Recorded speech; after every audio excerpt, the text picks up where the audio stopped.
Hey everyone, welcome back or welcome to my channel. And in today's video, I want to talk about my feelings about coming off of medication. So what scares me and why I'm excited about it. So before we get into any more details, time for the intro. Hey everyone, my name is Ashley Stewart. Back in 2018, I was diagnosed with IIH. The long form of this name is called idiopathic intracranial hypertension. Some of you may also know this condition by its older names, either pseudotumor cerebri or benign intracranial hypertension. So if you're curious to learn more about what it's like to live with this condition, or what those of us living with this condition would like you to know, then I strongly encourage you to watch on. Don't forget to subscribe and click that notification bell down below so that you get updated about further videos.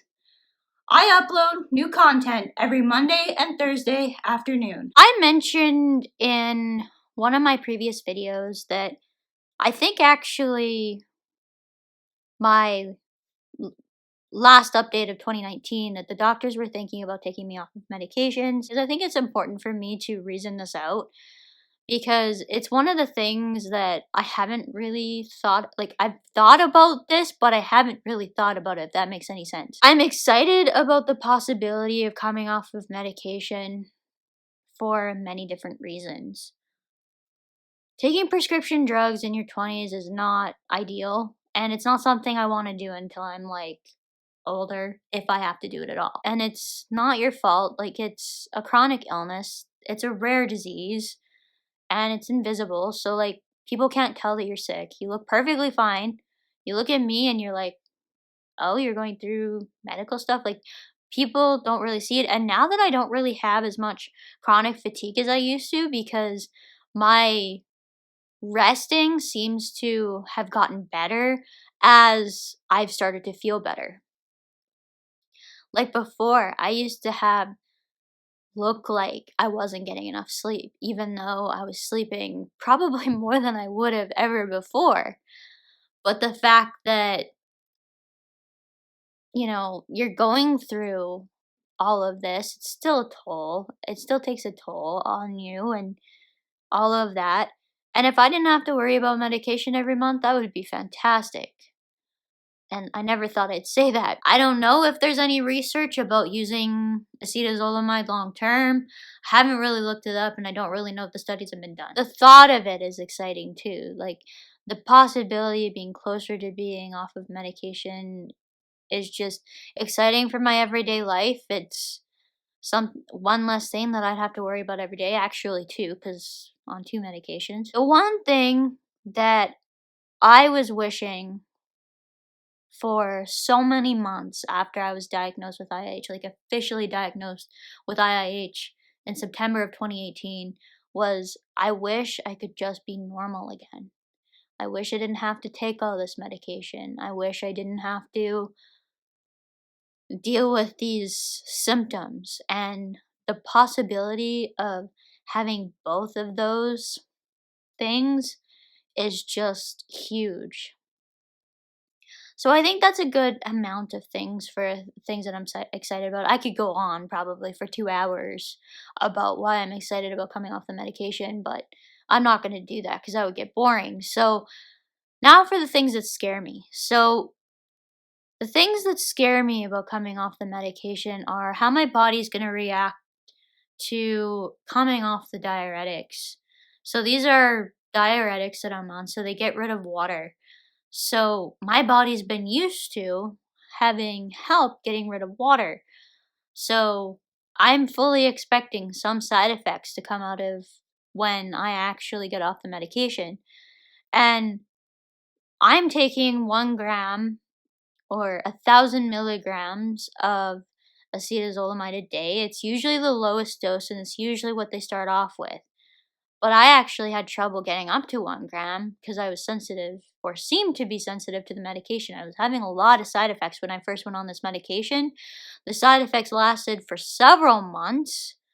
It took me at least 4 or 5 months to get through the fatigue that I was having and all of that before I started to feel somewhat normal again.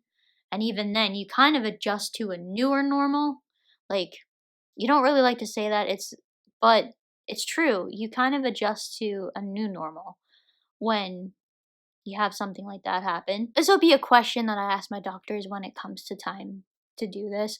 So I'm not going to go too much into detail with that, but I'll share my journey with that. So if it's rough, if it's good, I will share my journey with it as best as I can. But if it is rough, it might be hard too, because it might be hard for me to film. So when I start feeling really, really rough, that's when I like to just rest and take time to myself. Lots of videos are a good thing. It means I'm usually feeling okay. So that's a good way to tell to see how I'm feeling. Are you putting out a TikTok today? Are you doing your filming for your YouTube? It's what keeps me busy and keeps me going and makes the time go by fairly fast all the time. Honestly, before I started doing YouTube, it felt like time was crawling, but now it seems like time definitely is back to where it should be, and it's just because I need a schedule in order to stay happy. Basically, I need to have something that I'm doing every day. It's really, really difficult to have a schedule with this condition because you don't know when you're going to be feeling good and when you're not. It's kind of like scheduling things with your friends.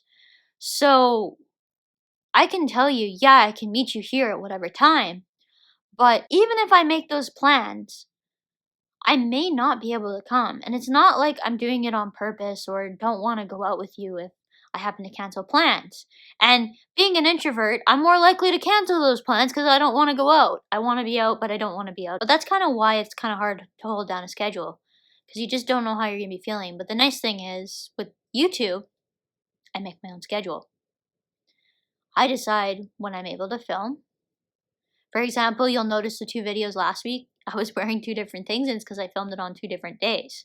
The reason why was I had to do 2 takes on that supplement video because the first one I wasn't happy with. My IIH may be getting worse again is scary. Like if it is the medication that's been controlling my symptoms really well between the acetazolamide and furosemide or Lasix, then it's scary to maybe think that, well, why change anything because it's working? But like I said, I want to know as much as my doctors do if my condition is better because of my weight loss or whether it's better because of the medication. I think that's really important. I hope it's because of the weight loss, because if it's because of the weight loss, then I'll be able to come off medication, won't have to be on it.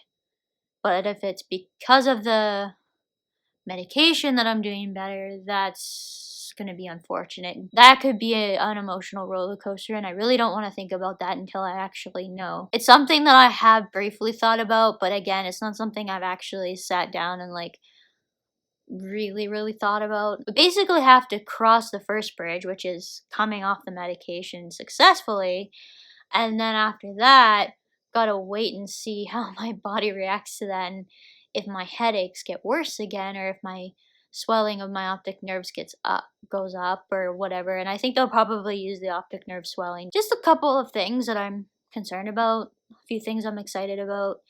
But I think that's where I want to leave it, just to keep this video relatively short. If you guys have any questions or comments, please feel free to leave them down below. And as for now, that's it for today. Bye, everyone.